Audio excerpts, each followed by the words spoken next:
Hello there, and welcome back to the third and final installment of my rather strange review of Dune 2021, in which I'll be going over 3 terrible things about the movie. What do I mean by terrible? Well, I mean things that should not have happened in any movie due to their social impact. Now, I've already gone over 3 things I really enjoyed and 3 things I felt were lacking from an artistic standpoint, and I'll be sure to link those in the description below. Though, before we can get around to discussing 3 terrible things about Dune, I of course need to give a content warning for the following topics: fatphobia, homophobia, paedophilia, persecution of people with albinism, physical othering, sexual assault, and toxic masculinity. Also, spoiler warning, not just for the movie but for the books as well, so you have been warned. If you like our work and appreciate the research put into each video, please consider supporting the channel via Patreon. You can also support us by liking, commenting, and sharing our work on social media. Bloody hell, it's been how many months since I did parts 1 and 2? 5 months? Yeah, sorry about that, that was not part of the original plan. But stuff sorta happened, work took priority, we might even be going to court. Just a bunch of stuff that doesn't really relate to today's video, but I wanted to explain why it took me so long to get this video out there. As you might also notice, I'm not appearing in this video. This is due to a mix of reasons. Pretty much this is how I feel most comfortable presenting right now. I told myself it's either do it this way or sit on things until like a year passes, and I just wanted to get this video done, to be honest. So with that out of the way, let's move on to discuss 3 things Dune really fucked up, starting with what is perhaps the most in-your-face and yet under-discussed element regarding the movie's villain, Baron Harkonnen, and that is the movie's fatphobia. As noted in my 3 Great Things video, something I was really afraid of when it was first announced that Dune would be receiving a high-budget remake was the way in which Frank Herbert relied on homophobic tropes as a means of conveying Baron Harkonnen's evil nature. Herbert not only made the Baron his only gay character, but specifically made him a gay child predator, and I was worried that this movie would decide to keep that element. I was also concerned about the way in which Frank Herbert used fatness in much the same way. Herbert relied on Western colonizer stereotypes that forward fat people as intrinsically greedy, impulsive, and violent as a means of conveying the Baron's intended nature to the readers. Sadly, unlike the homophobia which was abandoned, and rightfully so, the writers and director of last year's Dune decided to keep Herbert's fatphobia, adding it to the mountain of blockbusters reliant on this and similar forms of physical othering. By taking this route and presenting the Baron as your stereotypical evil fat man, the creators fail in 2 ways. For a start, they exploit the social prejudice against fat people for their own personal gain, using fatphobia as a cheap means of cutting narrative corners.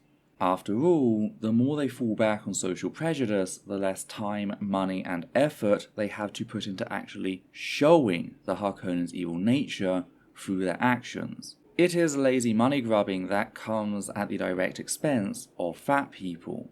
Because, on top of that, the movie reinforces the very same prejudice it is reliant on, as we, the audience, see the few terrible things we are shown being carried out in the name of the Baron. We are having our fatphobia subconsciously validated by the movie. We're being told that our hatred of fat people is justified, that there's a good reason for our anti-fat prejudice, creating a vicious feedback loop. And this is something with real-life consequences, not only impacting the way we as society perceive fat bodies, but how we treat fat people. The constant barrage of anti-fat propaganda leads to discrimination in all areas of life, such as work, medicine, and education.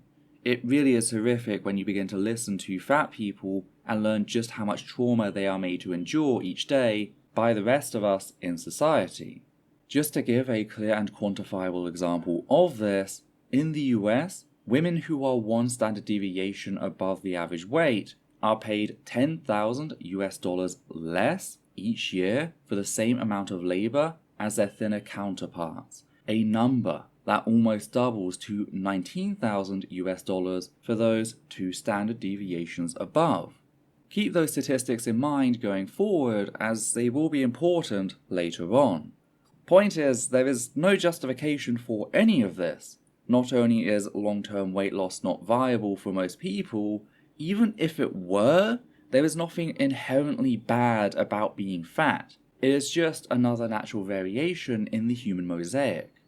Of course, I have seen a fair few attempts to justify Dune's fat phobia being made online, and would feel remiss if I didn't take a couple of minutes to shoot them down. Starting, of course, with the popular assertion that rich people are just known to be fatter, therefore it makes sense for the Baron to be fat. I'm just going to read out a few names while showing photographs of said people, and I want you to see if you can figure out what connects them all. Jeff Bezos, Elon Musk, Bernard Arnold, Bill Gates, and Mark Zuckerberg. These are, of course, the 5 richest people on the planet. They are also all thin white men. In fact, we have to go all the way to number 10 to see the first person on this list who isn't what we in the West would consider thin. Though I'd hesitate to call him fat either, he's just kinda average for his age, and that's Mukesh Ambani. This of course adds a layer of complexity in the fact that Ambani is not only Indian, but he comes from a generation where having some meat, as my wife put it, was seen as a desirable trait. It's only in our generation, with the rapid growth of Bollywood and the advent of the internet, that fat phobia has become more prominent in India. So he really is the anomaly on the list. I guess what I'm trying to get at here is, where's my Baron Bezos? Give me Bezos and his unfortunately shaped rocket, you fucking cowards. He is quite literally our first space capitalist. So not only do fat people face clear economic discrimination as shown earlier with statistics, but the wealthiest people on this planet, those who are readily destroying the very earth we stand on, are thin white dudes. And it's not like we aren't socially aware of this fact. In the words of Dr. Himmelstein, quote, "Thin is now considered upper class, signifying that you have lots of spare time to think about what you eat, prepare food and exercise, and ample funds to buy fresh, whole, non-processed foods." End quote. Again, people largely can't control their body size, but that is the perception. Which leads me to the conclusion that people making this argument are very rarely doing so in good faith. They're instead simply using it as a thin veil for their hate. That's not to say that's the case for everyone. I don't doubt that there are those with this mindset, and in fact, it wouldn't surprise me if more left-leaning people took this view, due to the way fat phobia was a central aesthetic in 20th and 21st century anti-cap imagery, but thinness in contemporary white Western society is generally perceived as upper class. Another argument I've heard being made is that the Baron is fat as a quasi-historic representation of feudal society in space, kind of like how I talked about my need for colourful armour designs in my previous video. The problem with this argument, however, is that it leaves one questioning why the Baron is, by most standards, the only fat lord in this entire movie. If the design team had made Paul and Leto Atreides as well as Lady Jessica fat, played by fat actors, I think we'd be having a very different conversation. Yes, there will still be a conversation to be had by fat people, since, spoiler, the Atreides aren't the good guys either, but there'd be more nuance than there currently is. And just to clarify why I keep specifying fat characters need to be played by fat actors, when a fat person is played by a thin person in a fat suit, not only is that taking away one of the few roles fat actors are permitted to play by a fatphobic industry, nobody is casting fat people to play thin people, but the thin actor also brings their prejudice to that role. Whether they realize it or not, their perception of fat people will impact their movement, speech, and mannerisms in the same way that a neurotypical or cis actor playing a neurodivergent or trans character would. History has made things very clear. The results of a non-marginalized person playing a marginalized role are never pretty. Another point that Ali from OK to be Fat pointed out when I had them check my script is the way in which a thin actor putting on a fat suit and then taking it off to walk down the red carpet visually reinforces this notion that the fat parts of the body are actually a suit that can be easily removed. This suggests that fat people simply haven't done so, with the implication being that they're too lazy to do something that is both simple and easy. And speaking of Ali, if you'd like to learn more about fatphobia from someone far more qualified to speak on the matter than I will ever be sure to check out her wonderful work. As a starting place, I suggest checking out her piece breaking down the ways in which J.K. Rowling uses Dudley's fatness in the Harry Potter franchise as justification for both physically and mentally scarring an 11-year-old boy. Because that's how normalized fatphobia is in society, that it can be used to make what are now predominantly full-grown adults cheer when a reportedly kind adult physically alters the body of a child, leading said child to require surgery. And to be clear, that last part is not speculation. J.K. Rowling made the fact that Dudley needed surgery in order to remove his tail explicitly clear in her books. From there, you can progress to Ali's work on BMI and bogus morbidity statistics.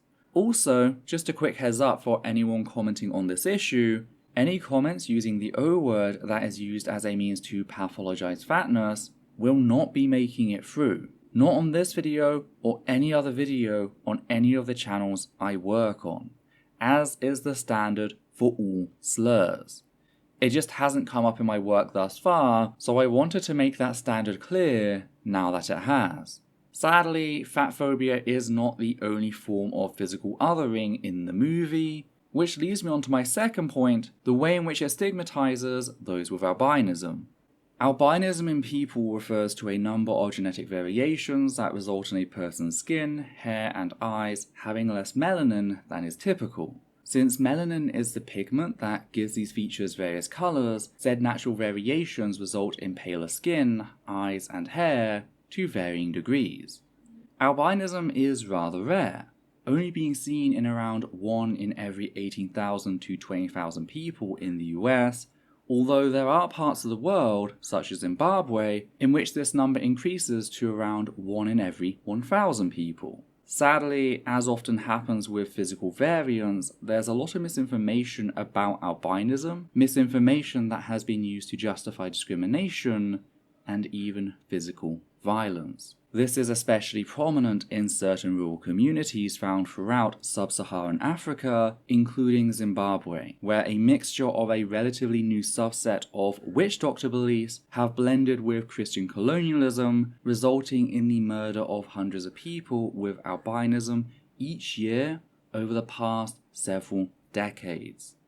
And as with most forms of othering, the media has a role to play, typecasting people with albinism as aggressive, cold, and even supernatural in their abilities. Take for example Silas from the Da Vinci Code, an assassin with albinism that the book even describes at one point as being, quote, a ghost with the eyes of a devil, end quote. It was actually hearing this issue talked about on the radio when the 2006 movie came out that first introduced me to the problematic way in which the media depicts people with albinism. At the time, groups such as the National Organization of Albinism and Hypopigmentation, or NOAA, were calling the movie out on how it reinforced various stereotypes, presenting people with albinism as being creepy, violent, and demonic beings. Just like Dune. Now, to be clear, I'm not saying that the design team made the Harkonnens people with albinism. Indeed, the director even gave the in-universe explanation for their skin tone, stating the following in an interview. Quote, Gidi Prime, the Harkonnen planet, is one where the sun is obscured most of the time by heavy clouds of pollution. It's an artificial world. It's a world made out of plastic and cut off from nature. Their skin is not used to sun, so they have to protect themselves from sunlight when they go on Arrakis. Their armor is almost closer to an astronaut suit than anything else. I tried, for each tribe coming from different planets, to see how they would use their technology to try and adapt. The Harkonnens are brutal colonizers, brutal invaders. but they are still vulnerable to the environment." End quote. The problem is, that doesn't matter. People looking at the Harkonnen, people who have only seen movie depictions of people with albinism in the past, are going to perceive them as such. And to be clear, this is not the first time this issue has been pointed out to Hollywood. The Matrix Reloaded faced similar criticism following its 2003 release in relation to the twins, a pair of pale-skinned assassins with white dreadlocks sent to kill Neo. By the way, I just need to note that, in spite of having dreads, both characters were played by white actors. Though this sadly wouldn't be the last time the Wachowski sisters appropriated black hair. Yes, this is a problem, and no, attacking black people for speaking out about said appropriation is not protecting the Wachowski sisters from transphobia. It's just you engaging in anti-black racism. Returning to the controversy relating to the movie's depiction of people with albinism, it became loud enough that it forced an official at Warner Brothers to make the now infamous vampire defense, arguing that, quote, "They're not even human, they're vampires, 15th century vampires. These characters do not possess the qualities that albinos possess, they don't have red eyes, they become invisible, clearly, they're not real people." End quote. Just to clear something up, albinism in humans does not result in red irises. That is a myth. The lack of melanin pigmentation simply results more of the light entering the eye, reflecting back out, meaning more light passes through the blood found inside the choroid, giving it a reddish tint, if the light is harsh enough. It's the same thing that results in the red eye effect in older cameras, yet you wouldn't say those people have red eyes, you would say it was a trick of the light.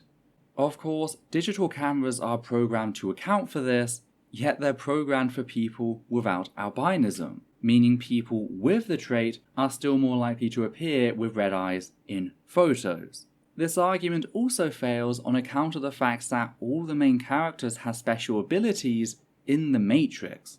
That's kind of the entire premise of the film, unlocking one's abilities to bring down the system. Yet you wouldn't say Neo isn't white or that Morpheus isn't black.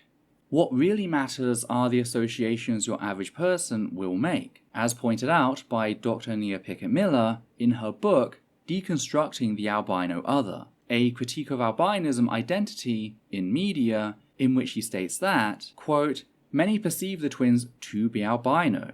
Everything about their appearance suggests the same, including their alabaster skin, white-colored dreadlocks, and dark sunglasses." Moreover, most publications and reviews of The Matrix Reloaded refer to the twins as albino, not vampires. Furthermore, the marketing of costumes in the likeness of the twins on Amazon, a popular shopping website, uses the term albino in their descriptive narratives. Deluxe Matrix Albino Twin Costume 2015.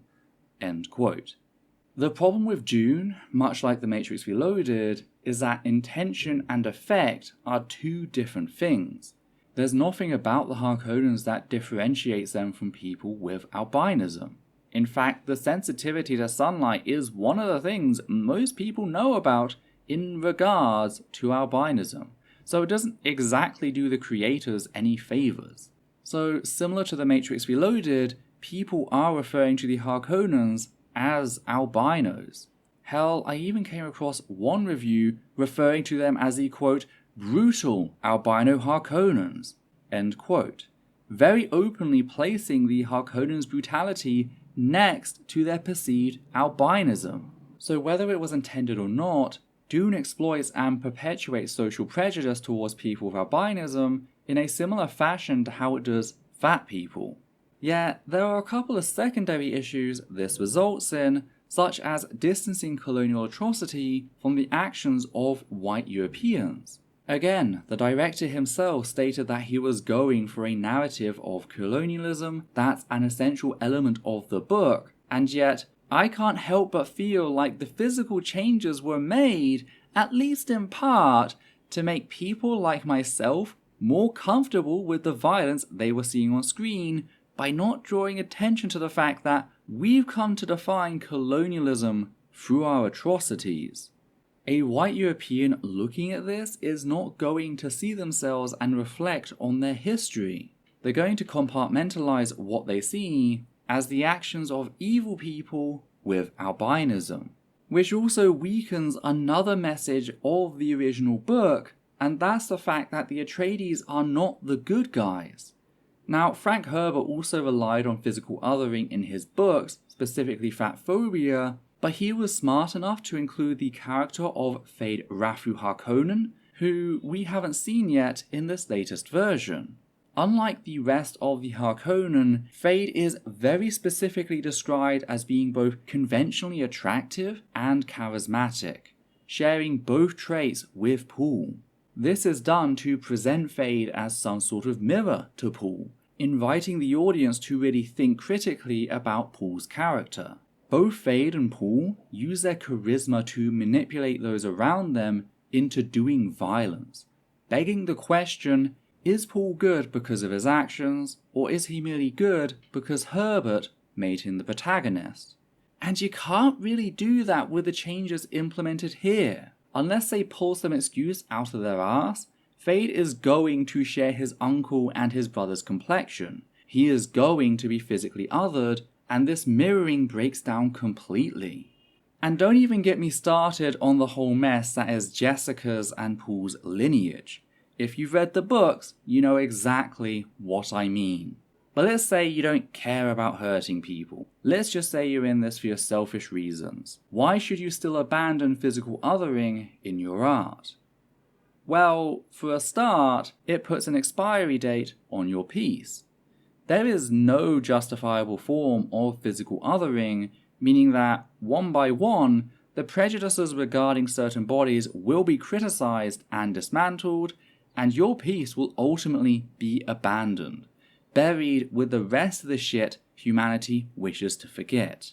It also shows a complete lack of confidence in your own abilities as an artist or design team. It tells me that you're not confident enough in your collective ability to tell a story through meaningful action. Instead, you feel the need to fall back on social prejudice as shorthand, which is just lazy.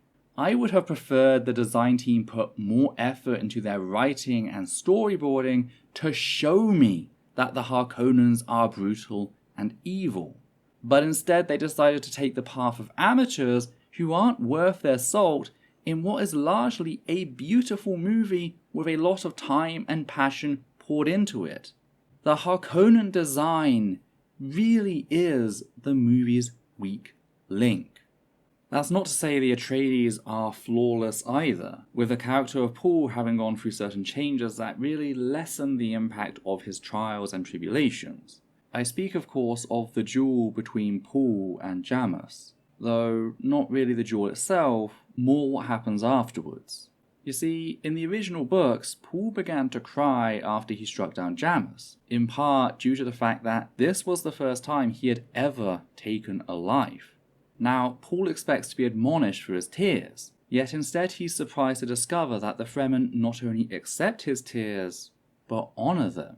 Why? Well, because he's shedding water for the dead. In the same way that Fremen show their respect by spitting on the ground, once more, shedding unnecessary water, the prospect of a person crying for the individual they'd been forced to kill in close combat is taken as a sign that Paul respected Jamis, the impact of which is far-reaching. For a start, it makes sense narratively. Again, Paul was put in a horrible position, he took a life for the first time, that's going to leave a mark. But it also challenges a central tenet of toxic masculinity, which is the idea that empathy, or indeed any emotion towards an opponent besides hatred, is weakness. It normalizes the idea that it's okay for men to cry and questions why we, as a society, seem so set against that. I also feel it's the point in the book where we're invited to start questioning the very imperialist narratives we've been fed about the Fremen up to that point. I mean, the spitting aspect is something white Western folk are likely to see as a very vulgar oddity, similar to older customs involving belching at a meal to show one's appreciation. Yes, it makes sense when you think about it, but at best it's quirky, an odd or exotic flair. The crying aspect, however, comes after such an emotionally intense scene in which Paul is looking for any way out of a situation that will ensure his safety and the safety of his mother without killing this man whom he has no qualm with, only to discover that there isn't one. And it takes that awful situation which, to many, might have had them assume that everything they'd heard about the Fremen up to that point were true, and get them to really question that. Am I saying Frank Herbert did a perfect write-up of an indigenous people facing the constant threat of genocide? Absolutely not. Am I saying that this scene was one of the better ones that invites the audience to think slightly more critically about what they've been told about indigenous cultures all their lives? Yeah. So that just leaves the question as to why they didn't include either aspect in the film. Not the crying or how the Fremen respond to it. Instead they just shot Paul being slightly shaken and that's it. That's literally the end of the film. Now, I'm in two minds about this. Part of me thinks it was a choice by the director or maybe the writers, but I also could see this as being something pulled by the actor, Timothée Chalamet. It's one of those things you can see a young actor, especially a young man, taking issue with and asking it be removed from the script, kinda reinforcing the whole issue I'm talking about to begin with. But that's all speculation, and regardless of the reasons, I feel it really lessened a lot of the emotional and critical impact of the book. It really stuck out like a sore thumb to me, and left me with a sour taste in my mouth due to how late in the movie the change occurred. But I'd love to get your thoughts on this. Do you think the creators made the right choice in cutting Paul's crying? Do you feel like the movie suffered from its reliance on physical othering? Is there anything I missed that you'd personally include? If so, be sure to let me know in the comments down below. I also wanted to apologize again for how long it took me to get this video sorted. A lot of stuff happened. Again, I'm dealing with a lot of things, and yeah, it just kept being pushed back. If you like what we do here, then please consider becoming one of our wonderful patrons who make all this possible. On that note, we'd just like to thank the following people: Matthew Kovac, Hannah Banghart, Gerrit Van Voors, Cthulhu, Sosh Daniels, Hayden the Seagull, and Flynn. And with that said, take care now.